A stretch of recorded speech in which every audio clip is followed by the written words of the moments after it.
गुजरांवाला की इंसदादी दहशतगर्दी अदालत ने बानी तहरीक इंसाफ पर वजीराबाद हमला केस के ट्रायल की समाअत के दौरान तहरीक इंसाफ के गवाहों के पेश न होने पर हम्माद अजहर और डॉक्टर यास्मीन राशिद समेत तमाम रहनुमाओं के गिरफ्तारी वारंट जारी कर दिए हैं।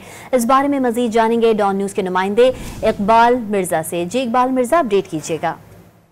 जी बिल्कुल, इंसदादी दहशतगर्दी अदालत गुजरांवाला में वजीराबाद हमला केस के ट्रायल की समाअत हुई। इंसदादी दहशतगर्दी अदालत के जज नईम सलीम ने ट्रायल केस की समाअत की। हमला केस से तहरीक इंसाफ के तमाम रहनुमा बतौर गवाह अचानक गायब हो गए।